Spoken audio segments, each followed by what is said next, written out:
THT has glimpses of creation, but he is such a low efficiency scorer that I can't possibly imagine that he can have a positive impact on the offense. So first of all, I'm here to erase any pro Talen Horton-Tucker propaganda. We're not doing that. You know, this isn't the Lakers television network. This isn't ESPN when the Lakers are playing the Knicks and they're trying to hype up young players while ignoring all the Knicks young players. This is a good analytical podcast. And Talen Horton-Tucker has been bad his whole career. Like, he's just not good.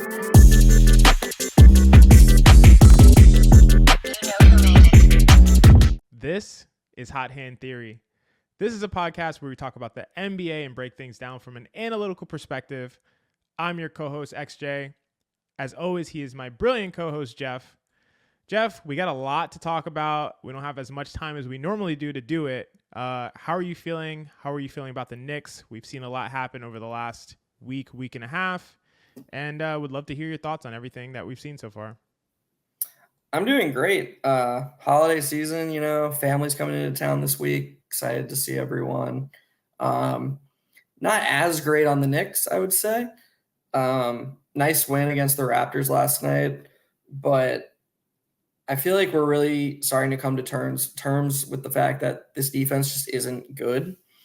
That was an embarrassing performance by the Knicks last night. Just absolutely embarrassing. The Raptors scored 130 points in regulation, and I don't think they played well offensively. I thought they blew a number of transition opportunities. I thought they missed an abundance of open threes, and not just kind of open threes, empty gym threes that 25, 27 out of 30 teams in the league are going to make any team pay for. Look, you lose Mitchell Robinson, that's brutal. I think that he is, the scheme is built around him. It's Tibbs doesn't want to give up shots at the rim, and Mitchell Robinson is one of the best free safeties in the league.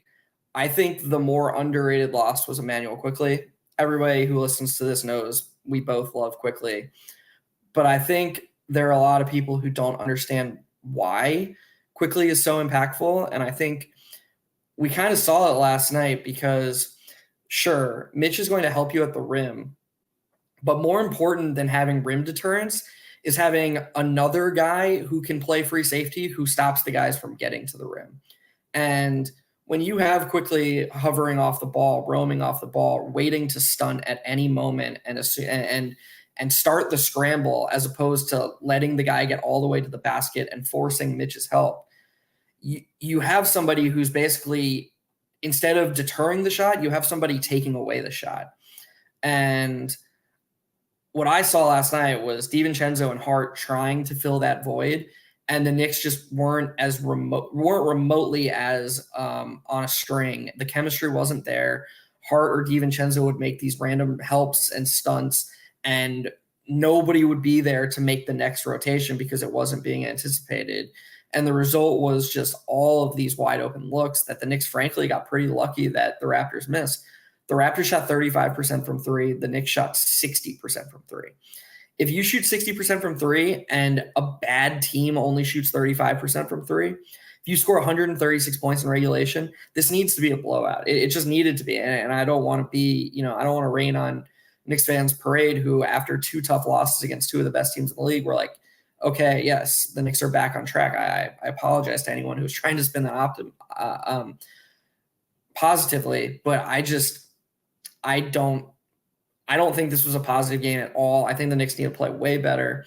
The only spin that I can see where you're kind of optimistic is, okay, the Knicks were missing two of their five most important players and got a win against a team that gives them trouble historically. But even then, this isn't the same Raptors team. Talk about the Raptors for a little bit. Siakam is just, I don't know what he is now. I mean, look, we're talking about a guy who was a legitimate All-NBA player for multiple seasons. And maybe that guy is still in there. But as long as he's going to be forced into the power forward role and he can't shoot outside of 15 feet, he's killing you on offense. He's not as effective. He's got to be a 5. He's got to be a 5 if he can't shoot. There's no way he can be a 4 and not able to shoot at all. Right. He wasn't a threat at all. And this is what Tom Thibodeau does. If you have a glaring weakness in terms of shooting, he's going to exploit it, because he would much rather Pascal Siakam took 10 wide open threes than the Raptors get 10 looks inside the paint. And if you give up 130 points to that team, Gary Trent Jr. for whatever reason has the yips. He can't make anything. Scotty Barnes and OG Anunoby were pretty much the only two Raptors who showed up last night. They both played well on offense, at least. They were both hunted defensively. It was interesting to watch. Julius Randle, I guess Julius Randle is just a bad matchup for those guys, because he was just, especially Barnes. I thought OG Anunoby did an okay job. Like Wally Zerbiak had this rant after the Randle baseline and one, where he was like, oh, Anunoby's known as a really good defender, but Randle's just hunting this matchup. And I was just like, man, I feel like the Raptors would be fine with that shot every single time. Like, I thought Anunoby did a decent job on Randle, and it shocked me that the Raptors kept going back to Barnes on him. I think they should have had Anunoby on him the whole game, and Barnes on RJ Barrett, and I think they would have been way better off. This is just a long-winded way of me saying that the Raptors aren't very good, and they especially aren't very good on offense. The Knicks had a decent shooting luck gap, and they only won the game by 6 points, and they allowed 130 points. I don't know. Headed into this road trip, I don't think the vibe should be super high in New York, but I hope I'm wrong. Yeah, I hear all of your points. I think all those are really well made and well heard, for sure, from me. I think I share a lot of your concerns. For me, on the defensive end... Actually, to be clear, did you just compliment yourself for hearing what I said? Did you just say they were well heard by me? Well heard by me. Yeah, yes. You're a good listener. You're a good friend, buddy. I'm pointing out to our audience the fact that I'm a very good listener. And you have to listen to be able to actually give an honest assessment. I've listened to you, and it was well heard. That being said, I think the biggest thing for me, the biggest takeaway, aside, or actually even including all of the open threes that they gave up, because it can be argued, and I think you kind of started to say this with Siakam getting all of his 3-point attempts, that's kind of how you beat this Raptors team, is like you let them shoot themselves out of it. They have no good shooters unless you think Scotty Barnes is like a real legitimate sniper from three, which I don't.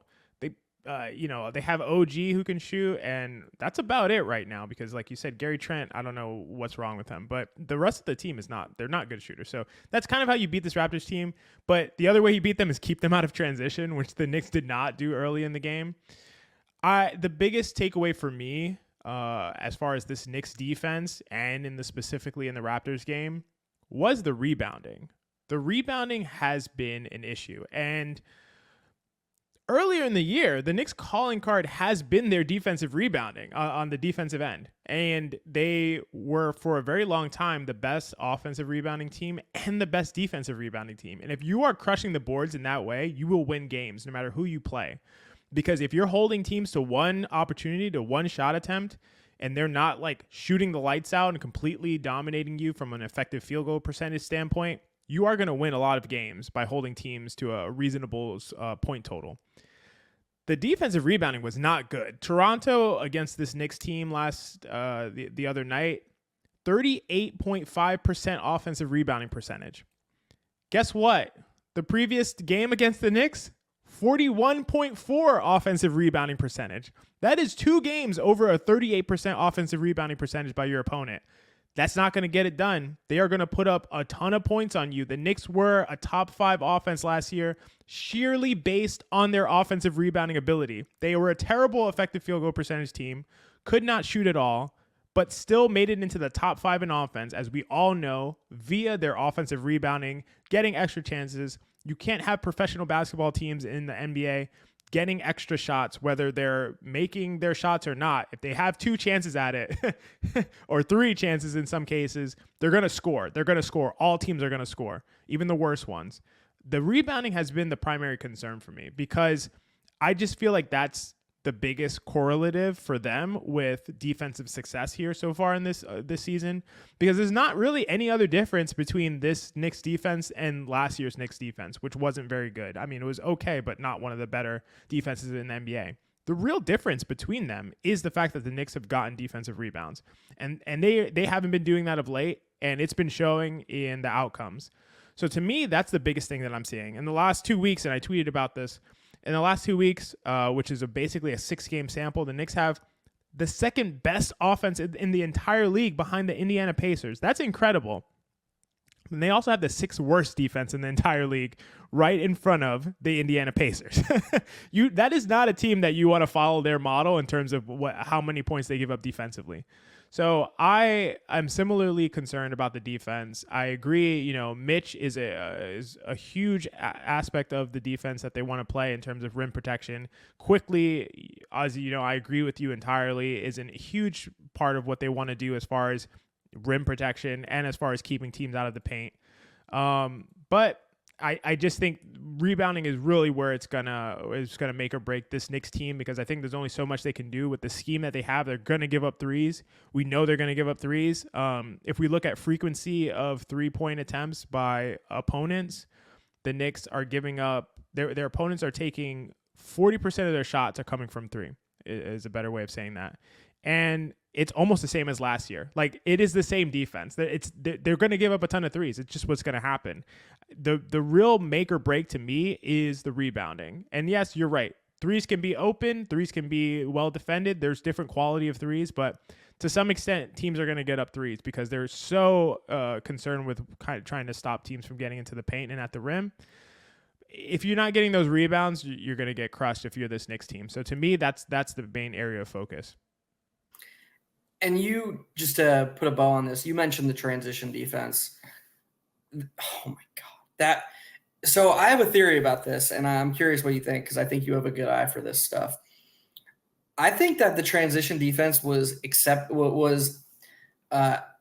outlier levels bad last night specifically because the Knicks were trying to replace Mitch's offensive rebounding collectively. So Look, I know the Knicks aren't exactly the best transition defense team, but I do think that Tibbs emphasizes it. Like, if you were to group all of Tibbs's angry timeouts, I would guarantee that the highest percentage of them come after giving up points in transition or like quick baskets off a make when you don't get that. Drives him up a wall more than anything else. I think maybe even more than passing up an open shot, honestly. Like, he hates that. And so I do feel like for the most part this season, the Knicks have been as good as they can be. Look, when you have Julius Randle on your team, you're just going to have lapses. That's a thing. When Jalen Brunson is the only person getting back on defense, other teams are going to exploit that because he's small and there's not much he can do in the paint. But relative to their personnel, I think the Knicks transition defense had been fine up to this point, up to last night in the season. I think they went into the game last night, and they said, okay, offensive rebounding is a big part of our identity. Jericho Sims isn't Mitchell Robinson. We're going to send more guys to the glass. And whether that was a coaching decision or a personnel decision, it seemed like there were more times where you found 2, sometimes 3 guys below the line, but behind the Raptors core guys. So when the ball didn't go to them, the Raptors would just have, 4-on-2s, 5-on-3s relentlessly. And I did feel watching that it was like, why are all these guys going for offensive rebounds? That's not how it's not how the Knicks normally play. And I kind of want to give them a small break. And if it was just somebody's got to replace Mitchell Robinson's offensive rebounding. I think that's an incredible observation. And I feel like that is why, Geoff, that you have an amazing eye for the game and can pick up things like that in a live game. I really didn't notice it as much, but now that you say it, I'm recalling that that's definitely something that happened. And I think it's really interesting because Knicks fans know the reason why the Knicks have been able to have a really good transition defense and still get so many offensive rebounds is because they're getting offensive rebounds by a single person, a single player. It is Mitch Robinson down there getting and collecting offensive rebounds. You don't have to crash the boards and send a bunch of guys to the offensive boards in order and potentially give up the risk of poor transition defense because you just have one guy who's doing it all on his own. And I don't think it's a good option to try to replicate what Mitch does by sending 2 or 3 players to the offensive board. On top of that, I don't think it's necessary. Like you mentioned, the Knicks effective field goal percentage in last night's game was 70.3%. I don't think you don't need any offensive rebounds if you're shooting like that. And to be honest, of course, they're not going to do that all the time. But against Boston, they shot 60% or nearly 60% effective field goal percentage. Against Milwaukee, 54.2. That's like about league average. And the previous game against the other Toronto game, nearly 60% effective field goal percentage. They've been shooting really well. This is outlier stuff for this Knicks team. This Knicks team does not shoot this well and score this efficiently almost ever. And they're doing it really, there's a big difference. There's a fundamental difference in terms of how this offense has been able to score relative to last year's offense. In this game, there's a specific player I want to talk about that we'll get into, but they are able to score efficiently a lot more consistently than they ever have in the past. And so I don't think they need quite as many offensive rebounds. The offensive rebounds are great. They've needed the offensive rebounds because they couldn't score with any level of efficiency last year. This year, there's a little bit of a difference there. And I love the offensive rebounding, but you do have to consider if you're just giving up transition opportunities to a horrible half-court offensive team, it just doesn't make sense. Maybe against other teams who are not as bad in the half court. I guess how I think about it is for Toronto, the difference in the quality of looks that they're going to get in transition versus half court, there is such a wide disparity there that you almost have to just forget about offensive rebounding and keep them out of transition because they can't score effectively in the half court. You just have to live with whatever they do in the half court. And to give up this number of points against a Raptors team, 130 per 100 pace against a terrible offensive Raptors team, it's just not going to cut it. So I think that's a great observation by you.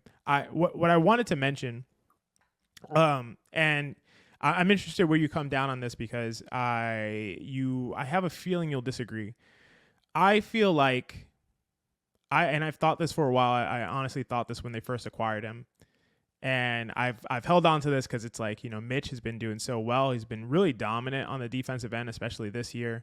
And with his offensive rebounding has become the Knicks' identity, as we all know. Are we positive that Isaiah Hartenstein is not a better five and a better five for this team than Mitchell Robinson? And I say on the offensive end, the ball, I think it just moves so much easier when Hartenstein is out there. Like passing to Mitch is the end of the possession. Like you pass it to Mitch, the possession's over. He's going up with it or he's turning it over, whatever's going to happen. There's nothing else that's going to happen. There's no more actions. The possession's over now. Passing to Hartenstein, that could be the beginning of generating, an even greater advantage. And his pinch post action, the dribble handoffs that he does, his movement on the pick and roll and being able to pass out of the short roll. These are all things that Mitch has no chance of doing. Like he can't do.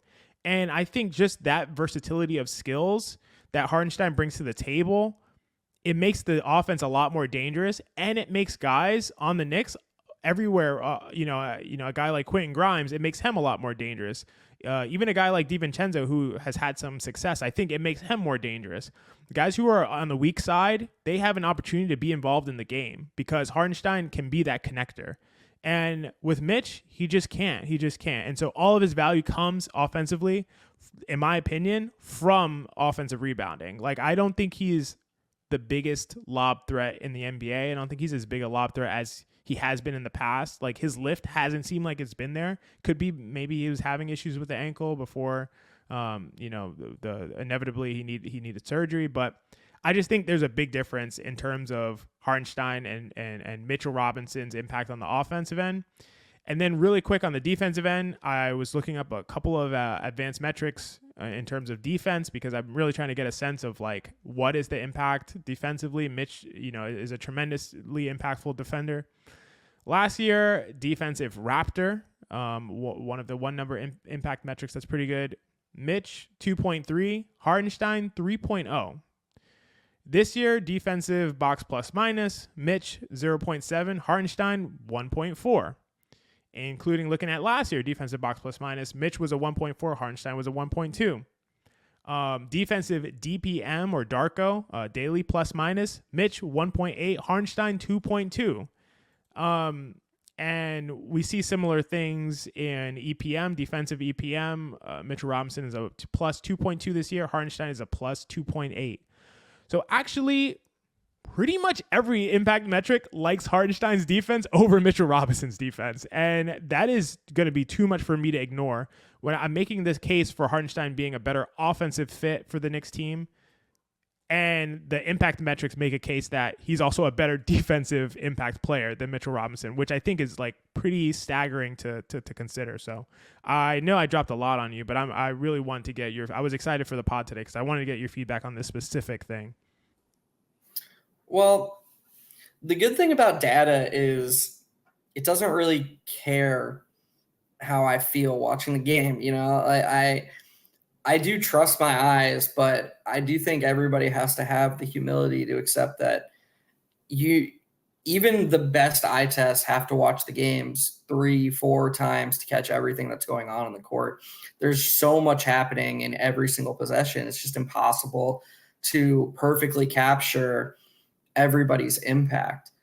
I will say that in all my time watching these two players defend, I find it hard to believe that the defensive impact is even close. I think Hartenstein is much worse on the defensive glass. I think that matters and is probably being underrated by the impact data. I'm not sure, maybe you can answer this, but I'm not sure how much defensive rebounding percentage and how well your team rebounds when you're on the court is factored into overall defensive impact. Is it at all?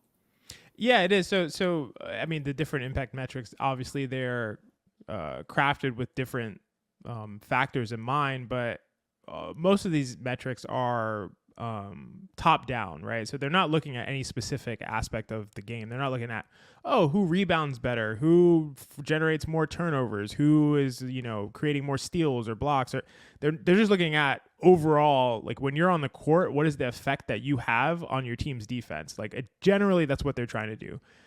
Some of them do, and EPM is one. It does incorporate like play-by-play data. It incorporates some of these aspects like, team rebounding and all of those things. But at the same time, the primary thing that it's looking at is like, what is the impact, trying to assert like causality as it relates to how your team plays defensively when you're on the court. And you're right, Mitch seems to have a much greater impact on the defensive boards than Hartenstein does, but I think there are other factors that are really difficult to consider. For instance, Hartenstein seems to have a better impact on creating turnovers when he's on the court. And he definitely has a stronger impact in terms of effective field goal percentage when he's on the court. Like, for instance, if we just look at on-off, Mitchell Robinson is in the 10th percentile in the NBA in terms of on-off effective field goal percentage. So teams are shooting 3.7% better in terms of effective field goal percentage when Mitch is on the court, whereas Hartenstein on the other end, teams are shooting 2.2 percentage points worse in terms of effective field goal percentage when Hartenstein's on the court. So we don't give all of the causal responsibility to Hartenstein or Mitch in either of those cases, but it is something that you could consider as offsetting the difference in defensive rebounding that we might see. The other thing I want to say just really quickly, I think some of this comes from the fact that Mitchell Robinson's defensive impact, I'm not sure if this is the case, and another thing I want your feedback on, it feels like almost his entire defensive impact is neutralized against a stretch five. Like, is it even worth having Mitch out there against a team like Boston? Like, I almost don't even know if it makes sense to play him against a team like Boston. Like, what impact does he have if he can't protect the rim, if he's playing drop against Porzingis, or he's just like lagging off of Porzingis and Porzingis is hitting open threes and he can't protect the rim, and Jason Tatum and Jaylen Brown can just attack our smaller defenders and get all the way to the rim, and Mitch is not there to do anything about it. Like, what is his value in those circumstances? It's an indictment on Tom Thibodeau if Julius Randle doesn't play any center against the Boston Celtics specifically going forward. I don't care about any other matchup, even the Bucks, because I know Brook Lopez is great. I actually truly believe that Brook Lopez can be guarded by a smaller defender. I know he has nice touch in the paint. I know he's kind of crafty. He's got the methodical back down, and if he had RJ Barrett or, a smaller wing on him, I believe that Brook Lopez could exploit that somewhat. And then also, even if you put Julius Randle and Giannis, I think Tibbs likes having Mitch waiting there at the rim because Giannis is so unbelievably overpowering at the rim. So I get the reasons that Mitch would need to be out there against the Bucks, even if even if he's a non-factor against Brook Lopez as a stretch five. The Celtics have none of that. They don't have anyone who gets to the rim. They want to shoot all the threes. Joe Mazzulla is like, he's D'Antoni and Harden, but more. All he wants is to shoot threes. He's you if you were a coach. Like, yeah, I feel like Mazzulla is like a dumber you. Like that's. I wouldn't go that far, although I would make better late game decisions than he does. I think. Well, I mean, you would just play Derek White 48 minutes a night until he got hurt. So, like, the Celtics would be the best team ever until Derek White's legs fell off. The Celtics don't have anybody who gets to the rim all the time. There's Tatum, their best player, he could get to the rim more. He loves the mid-range. He loves shooting pull-ups. He just, for whatever reason, he sees himself as Kobe Bryant. Like, he's talked about it. He wants to be Kobe Bryant. He wants to have the craft from mid-range. They don't have anyone trying to get to the rim over and over again. They're going to shoot a lot of threes. And then the second part is Porzingis doesn't hunt offensive rebounds. Like the Celtics got offensive rebounds, but they got them because you're more likely to get offensive rebounds off threes than closer shots. And it was their guards being in the right spot. I remember I saw this really great article about how the Heat exploited the Knicks on the offensive glass in the postseason series against the Knicks last season. And what they did was they figured out that the most likely spot for an offensive rebound to go on 3-pointers is around the free throw line. And somebody put together a video montage of the Heat players not going into the paint for offensive rebounds, but running to that exact spot, to like the elbow, the free throw line extended, and just continuously getting offensive rebounds in that spot. And what that does is not only does it make you more likely to grab the rebound because that's where the ball is going to go, but it also doesn't leave you completely out of position when you don't get the offensive rebound. So it's a dual purpose. The Celtics do that. You saw Derek White, you saw other guys going to that spot and getting offensive rebounds. Mitchell Robinson doesn't really have anything to do with that. So his boxing out isn't helping there. His rim protection really doesn't matter against Boston. You need 5 switchable defenders who can take away the 3-point line. And guess what? Porzingis, as tall as he is, the Knicks defended him the Knicks were at their best defending him when they just fully switched. Jalen Brunson got multiple stops on Porzingis because all Porzingis tries to do is turn around and shoot over you, no matter who the defender is. RJ Barrett got a stop in isolation against Kristaps Porzingis. His few misses came in one-on-one against smaller defenders. So again, you don't need Mitchell Robinson's size against Porzingis. There's pretty much no reason for him to be out there. And the last thing I'll say about Mitch is on the other side of the glass, some people might say, oh, well, we still need his offensive rebounding. The Celtics have a 7'3" dude who's good at defending and good at boxing out. So they kind of have an answer for Mitch on that side of the glass. Is he still going to get his offensive rebounds? Of course he will. He's the best offensive rebounder in the NBA. But it's not some outlier level exploitation the Knicks are getting here. It's his usual offensive rebounding impact. I think all the other areas where you're gaining an advantage by putting Randle at the 5 and having 4 shooters around him and 4 switchable defenders around him to match the Celtics' speed and desire to shoot threes, you're more than making up what Mitch gives you as an offensive rebounder. So look, he's not going to get benched. I don't think that's realistic. I just, in today's NBA, I don't think many teams would do that. I would not hold Tom Thibodeau accountable for not benching Mitchell Robinson and giving him 0 minutes, but I will hold him accountable, or I will, however I can. I'll talk about him on a podcast. I'll do what I can to say, look, like Julius Randle playing 0 minutes at the 5 is hurting the Knicks, and I disagree strongly with anybody who thinks that's wrong because, frankly, I don't think the Knicks have much of a chance if they play 48 minutes against the Celtics with Mitchell Robinson or Isaiah Hartenstein on the court at all times.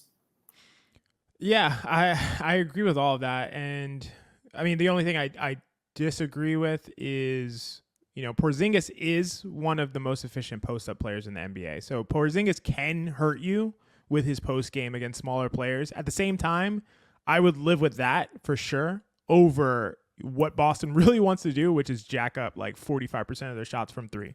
If the Celtics want to go away from their base offense and feed Kristaps Porzingis in the mid post against RJ Barrett or even Jalen Brunson, that's a win. It just is. Agreed. No, I agree with you. I totally, we're in agreement on that. It is just to say that, that is a team where pick your poison is, none of the poisons are nice. I'll just say. But yeah, you got to go with the least of all evils in that situation. But really my point with this is not saying that, Mitch should be benched or anything like that in those situations. I'm just saying he plays so much in these kinds of situations that I think when you average it out over, if he plays 70 of the 82 games, on balance, his impact is going to be intensely high against certain teams that he matches up well against, and then potentially negative or not very good on teams that he doesn't match up well against. And that'll balance out to having an impact that is going to be less than you might think it would be. And Hartenstein, I think, has fewer of these really great disadvantages against certain teams and really great advantages against other teams. And he's kind of just he just brings what he brings against whoever he plays. And to me, that's why when you look at averages or rates across an entire league, they look pretty similar in terms of the impact that they're having on a defensive end. Hartenstein's not going to reach the Mitchell Robinson heights, but he's probably not going to reach the Mitchell Robinson lows against a team like Boston or another team that's playing 5 out. Obviously, Boston is the one that comes to mind as the most aggressive example of that. But so that's kind of what I'm thinking as far as, is it possible that Hartenstein is good enough defensively that he can match on average the output that Mitch does with regard to impact on the defensive end. And I think he's just clearly a much more impactful offensive player in terms of getting better shots for the Knicks team and being able to score more effectively on their first shot. And I don't know, it's really hard to say this, but I don't know if Mitchell's his shortcomings as far as being, like a dead end when it comes to an offensive player, if that is more than enough surpassed by what he brings as on the offensive rebounds. It's really hard to say. It's such a difficult thing to compare. And that's why I love impact metrics, because they do not care about your style. They don't care about the how. They just care about what is the impact that you're having. And I really love top-down metrics for that reason, because you can compare different styles and just have a real sense of what the impact is, regardless of how the player is doing it. So to me, I put a lot of weight in that. When I see something where essentially every metric across the board is in agreement on something, I think that's very difficult for me to ignore. And in this case, I'm not sure. In my opinion, I lean towards Hartenstein actually being a better center for this team. But I can understand with people pushing back, given, we watch Mitchell Robinson offensive rebound like a beast and be a monster on the defense so frequently. But that's kind of where I'm at this stage.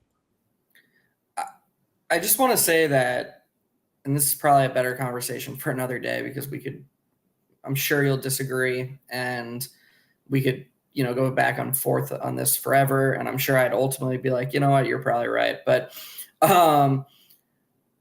when you say that you like top-down analytics and you like them because, they don't care about how you play, I do think you'd get a lot of pushback there, because basketball isn't baseball. There is chaoticness, there is chaos, and there's randomness, and, how player A plays affects how player B plays.